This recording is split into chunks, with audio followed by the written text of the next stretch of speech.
Hey, High Rollers, our guest today is quickly becoming one of the toughest guys in the world to play against. A Canadian who continues to work on his game, hone his skills, and a guy who continues to make big scores in big events time after time. I marked him as one of the guys to watch at this year's World Series of Poker, and man, oh man, did he have an outstanding summer or what. What a series.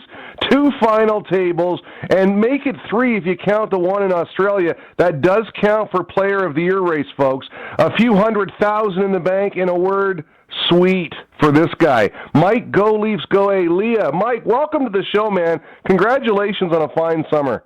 Thank you. Had its ups and downs. A number of stellar performances. We're going to talk about your ups first, okay? How would you sum up your time at the Rio this summer? It was my best series so far, so that's, it's encouraging. I didn't reach my own personal goals, but I got very close in 2 events with a 3rd and a 5th, and had the chip lead, 3 and 5-handed. So definitely had a couple shots to win a couple bracelets. Well, no kidding. Listen, thank God for those WSOP live streams, because as you know, I'm a poker junkie, and I got to watch the whole thing, and I was very intent on watching you as a former guest on High Roller Radio. Let's talk about, first of all, how many events did you play? How many cashes? You talked about the goals you set. Can you talk about those as well? Yeah, my goal was to win Player of the Year, so I knew I was going to play enough events to have a shot, and having a good start in Australia. Well, that dream's not over, is it? Yeah. It's main event somewhere else, no? I'm going over to France to play WSOP Europe, but to catch the guys out in front in Player of the Year, I'd probably have to. Well, winning the main event would give me a chance, or probably winning another event plus final tabling something else, and there's only 7 events over there. Okay, so you set a goal as being Player of the Year. I mean, that's a lofty goal, man. Let's talk about how you've sort of escalated. Your play has really improved, and to the sense that you actually believe you can win Player of the Year. That's how good you're getting, right? Well, being able to play all the games is a big factor, and obviously being able or bankrolled or having investors or whatever the case may be to be able to play enough events. So I knew I was going to be able to play enough events. The last couple of years I've played about 30 events. This year I played about 40. So you have to be able to play, a high number of events. You played 40 events this summer? Yeah. Wow. I mean, that's a grind. I mean, I watched every live stream, 61 events so far, and I was tired just watching. I mean, what's that like as a player? It's a long summer. I got meals catered in this year, which is a help. Eating healthy and not having to waste time waiting in line for food or going to work. Now, how does that work? I got to stop you there because I am curious about that. I saw you at the final table. You were mowing down. It looked like it was something healthy as you were playing. How does that work? You set it up beforehand with a catering company, and all you have to do is dial it in? Yeah, I used Tatiana, who does some poker media stuff. Tatty Tats on Twitter. She does it at a lot of the stops. She usually cooks for about 10 guys, and she either she or she has someone deliver the meals to you right to you twice a day. So they're healthy and they're really good. So that's a nice option to have. And at the Rio, there's also All American Dave now that has his truck out back with healthy meals, and he sends pretty girls to deliver them. So there's that part of I guess meal options have improved miles over the last couple of years at the Rio, so that makes it a lot better of an experience for all the players if you can eat healthy and have food delivered right to you. Well, it is a big part of it too, because as you mentioned, I mean, those are long days, 40 events. You must be tired. Before the series, did you go on a workout regimen? Did you have anything in mind of what you were going to do as in terms of getting to bed early, that type of thing? Yeah, I definitely tried to get into as good a shape as possible before the series started, so that it would hopefully last and hopefully I could keep it up. I failed again this year in terms of going to the gym regularly. I definitely wanted to, but you mean while you're at the series itself? Yeah. Yeah, that's tough, isn't it?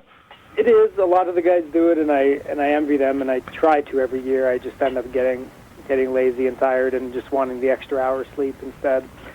But I'll try again next year. But before the series, I just tried to rest as much as possible and get in good shape and just get in a good mental and physical state to endure the grind. Now, you mentioned something else there about being staked or having the bankroll to play all the events. 40 events, 5K here, 2,500 there, 1,000, 1,500, 1,500, maybe a 10K. It adds up. Do you have to get backers, Mike, if you don't mind me asking? Is that something that you diligently work on? You're going to give this much percentage up of yourself? Every player is obviously in a different state. What I did this year was I sold half of my action at markup. So I sold 50% of all of my buy-ins to someone at a percentage, and then had 50% for myself. So that means if you cash, let's say 100,000, like you did in event number 13, they get 50 and you get 50. Correct. And that just minimizes your variance, I take it. Yeah, it minimizes my risk and my variance, my expenses, and it kind of almost gives me a wage for the summer, right? Yeah, and it also gives you a chance at some free branding because you do get to play the extra events, and as you did, make a couple of deep runs with a chance to win. You get your name out there, and who knows with sponsorships. Before we get going, I want to talk real quick. We're going to talk about event number 13 and the rest of your WSOP, but I do want to talk about IVpoker. Is that a result of your performance at the World Series of Poker, or is that something you had beforehand? No, I signed with IVpoker, I think, last fall when they were just starting out getting players. So it's been a work in progress getting obviously them getting everything set up, and they finally launched, which is pretty exciting. So the IV app is up on Facebook, and it'll be launching on mobile really soon too. Now I got to ask, IVpoker, does that mean Phil Ivey is involved? You bet. All right. Okay. So tell us about the site. What makes it different? What makes it good? Well, you can go to IVpoker.com, and there's a link to the Facebook app there. The cool thing about this site compared to all the other free apps is that you actually get to play with pros. So Phil Ivey's on there many times a week. I'm on there. Greg Merson. There's a stable of about 30 to 35 really, really good pros. Patrick Antonius. A few ladies on there as well. So you can log in and play real poker with us and ask us questions and try to beat us and get hammered by Phil Ivey. So wait a minute. If I want to play against you today, I could just look you up on Facebook, get your codes that I know that you've already promoted out there, and then go sign up at IVpoker. And while we're playing, if I have a question, you're actually going to answer it? Absolutely. Oh, that's great. Okay, I got to check that out. What do you know about Phil Ivey? Have you met the guy? Yeah, we got to hang out a little bit in Australia, which is really cool. And then, this summer, obviously, we're both insanely busy. I played 40 events. I think he played probably like 60 of the 61. But we ended up on the same table quite a bit this summer, so we get to know each other a little bit. He's a pretty private person, and he has a pretty tight inner circle, but getting to know him a little bit over the last little bit is pretty cool. I bet you guys have a different approach. If you play the same amount of events, I think he's taking a different approach in the sense that he's just throwing his money in their blind, sometimes trying to double or triple up, whereas you probably in the early stages are playing more poker. Am I correct? Yes. I didn't multi-table any events this summer. So when I bust event, I just register whatever's next, whereas he registers everything and jumps back and forth between the two, or the three, or the four, or whatever. So when he has multiple events going, yes, he's the one that he's the deepest in is the one he's going to be focusing on, and the other ones he'll run over on break and try and double up so that he has enough chips to last while he's playing the other one. So it's definitely different for sure. All right, high rollers, we're on the line with Mike GoLeafsGoEh Leah, who had a fantastic summer this year at the Rio, 2 final tables, several $100,000 won. We're going to talk about Australia. Let's talk about that final table there. I'm not too up on it, so can you tell us about it and our listeners? Sure. So this was the first year that there was a WSOP Asia Pacific. So they had 6 events, 6 bracelet events over in Melbourne, Australia. So I went over for that because I was trying to win Player of the Year this year, so I didn't want to miss 6 events. So I ended up making the final table in the PLO event. Dan Shack was on that final table, and Jim Kalapi ended up winning it. I went out 7th. I lost a big flip to him, so it was disappointing to go out 7th, but it was was my first time over in Australia, so that was cool. I gotta ask you about the Australia event with regards to the Player of the Year race, because I watched those final table live streams, and Greg Mueller was a commentator a couple of times and very outspoken on the issue, because his point of view was this: listen, I show up at the Rio, the main event, like it's Las Vegas, it's the traditional World Series of Poker, and I'm already 400 some odd points behind Daniel Negreanu, who won the main event in Australia. Do you have any thoughts on that? Should it be rearranged, or do you like it the way it is? I love Greg, but if he had chosen to go to Australia and won the main event, would he be complaining? What he's saying, though, is let's do Vegas first, and those who do well over the course of 62 events, they can then decide to travel the world and perhaps pursue it. You're a traditionalist, I guess. Hey, it's there. Let's pursue it now. Well, it's I understand his opinion. I don't necessarily think it's wrong, but the way WSOP set it up, so I chose to go over. They wanted to draw people there at the beginning of the year. I guess if they had it after, it could maybe still draw the extra people because people then are chasing Player of the Year. I think it could work out either way for them, but obviously it's a scheduling thing, right? So if WSOP ends in July, can they have Australia and Europe before Christmas scheduling-wise? So obviously there's things to figure out. I'm sure they put some thought into when they were going to do it. All right, okay, event number 13, the 5K buy-in 7-card stud high-low split 8 or better. You finished third for $100,000. Probably just the start you were hoping for, to make a big score, take some of the pressure off. And what a stacked lineup that final table was. You had Tony Cousineau. I believe he's the guy with the record for most cashes in one WSOP at 11. David Baker, another well-known big-name player. Matthew Ashton, who finished second. He also won the 50K Players Championship and is the current leader for WSOP Player of the Year. And, of course, Mike the Mouth Mattisau wins it, his 4th bracelet, a poker legend. Now, just to be associated with a final table like that has to be thrilling. Gavin Smith was at the final table. And Gavin Smith was there as well. I forgot him. That's right. Yeah, it was a pretty crazy final table. It was a lot of fun to make that one, and it was the biggest WSOP final table that I made. So it was exciting. I know a lot of those guys really well, so it was very fun to play with them. And I had half the chips in play with 4 people left, and half the chips in play with 3 people left. So I thought that event was going to be the one, but. Well, I was going to ask you that because I watched it, and yes, you were right there all the way through. I mean, Mike Mattisau was short on chips until it got to 4 left, I think. And he was short on chips until it got to 2 left. Until it got to 2 left. Okay, so how disappointed? I mean, you're happy to make it.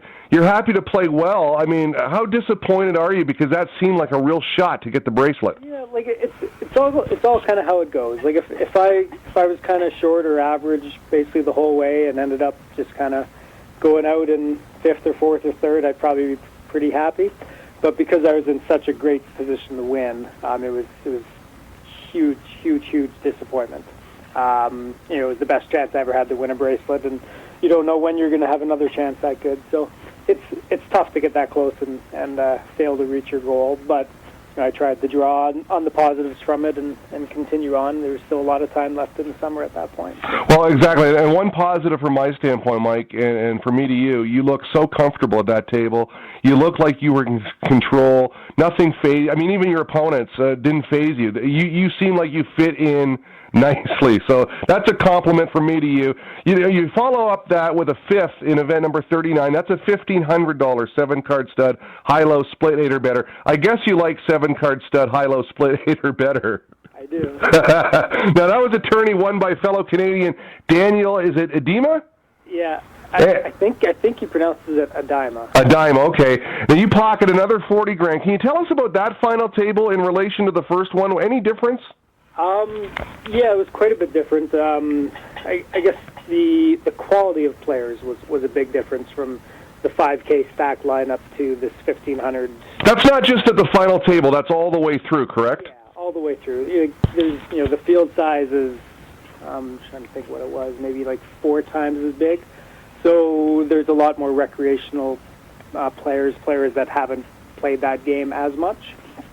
And you start with with quite a few less chips. So it the tournament runs different throughout. It's more kind of a, you got to survive through a lot of interesting players doing interesting things.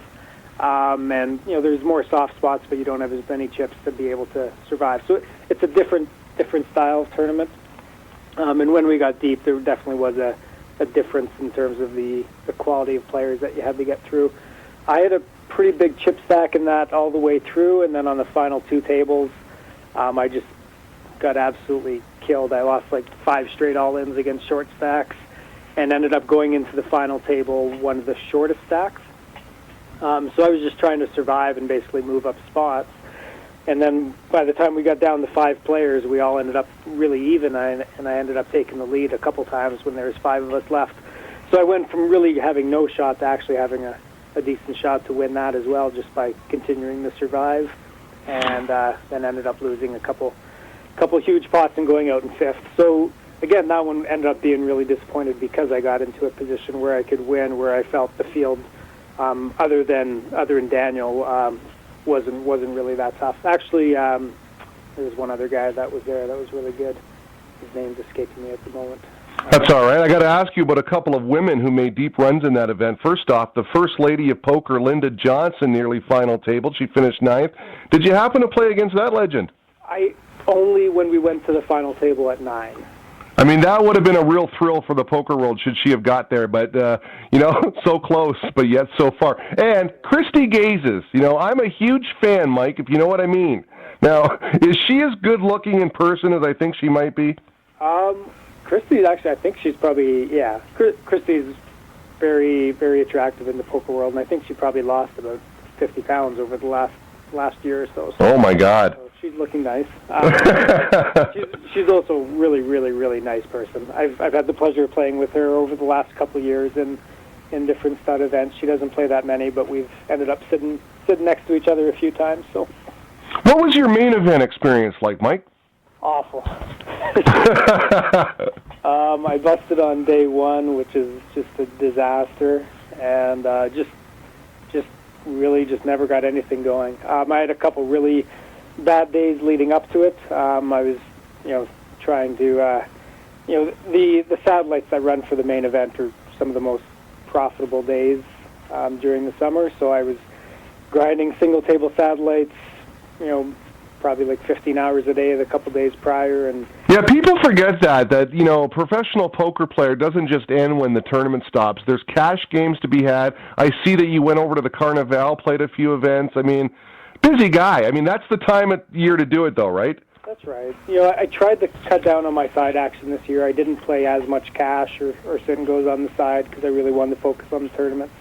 But I played day C of the main event, so during A and B there was no events I was playing, so I wanted to try and take advantage of the satellites, but sometimes I can't control myself and I play too much, and I really felt that I kind of wore myself out on day 1 of the main event. I was tired. I was falling asleep a little bit at the table, and I was pretty unhappy with how I did the previous couple days. So, I'm sure it affected me a little bit. How much it's hard to say, but I definitely wasn't at my best, and was pretty disappointed in the most important tournament of the year to go out on the first day. So. Well, you know what? You had a fine series. I got to tell you, it was a thrill to watch the final tables. Can you tell me about the new appearance and the playoff beard? When did you grow that? And is it the strategy, or was it just the way you like to look?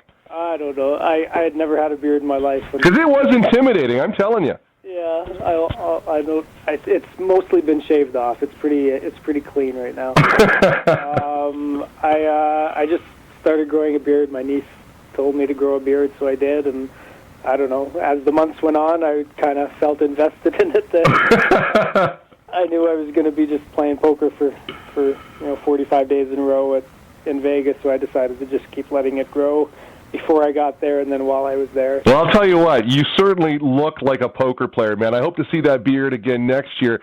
Hammond, Illinois, the WSOP Circuit event. You got Player of the Series 2011. You had quite a W coup. You won your first bracelet in Badoogie on PokerStars. Then the big five-way chop in the main event for $560,000. Your biggest score to date. Your career has been littered with results, Mike. You've really crafted a nice career. Cash after cash. More than 900, I read somewhere. 16 titles. That's probably an old stat, by the way. 3 million lifetime. Can we ask you when you decided to play poker professionally and get serious about the game? Yeah, it was back in, I guess, 2008 was when I kind of made the decision. I'd worked for the same company for 16 years, I think. Yeah, 16 years, from 92 to 2008.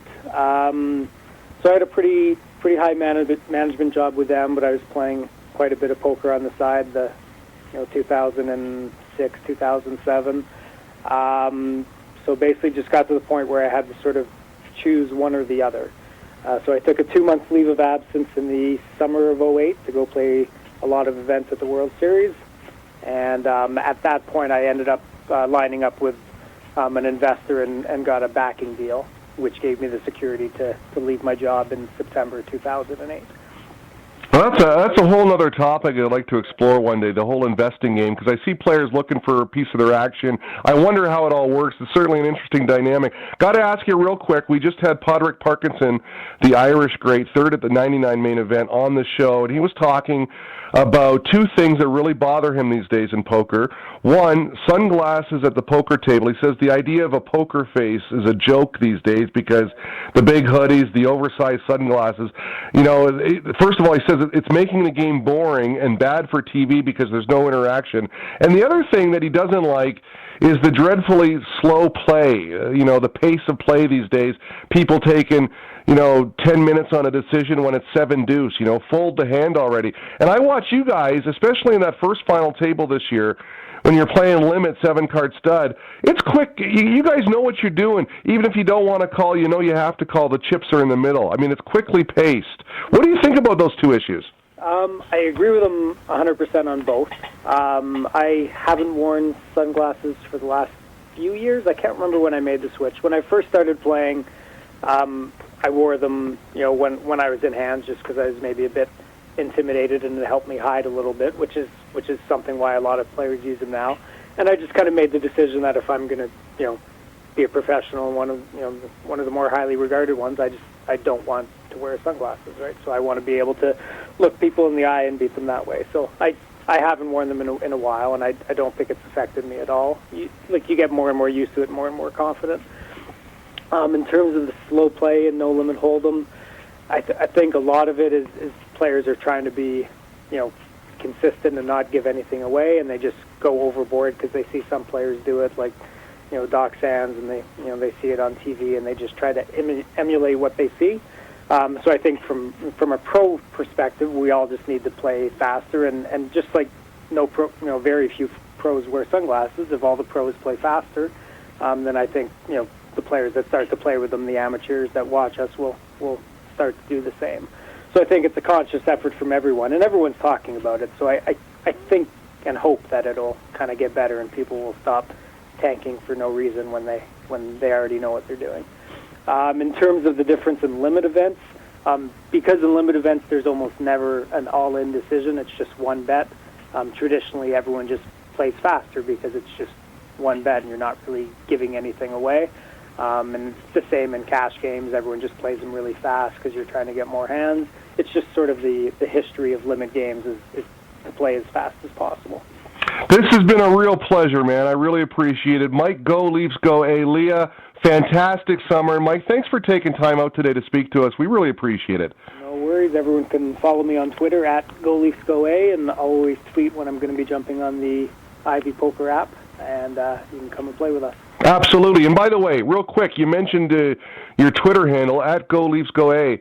That's a Canadian phrase, the Canadian invasion. I know you didn't win a bracelet. You were certainly part of it. But what did you think was going on at the Rio with 10 Canadians and maybe an 11th in the main event win bracelets? It was pretty awesome. A lot of those guys are very good friends of mine, so I had a lot of good friends win bracelets this summer, and it's nice to see our country kicking ass. All right, Mike. Thanks a lot. Thanks again, buddy.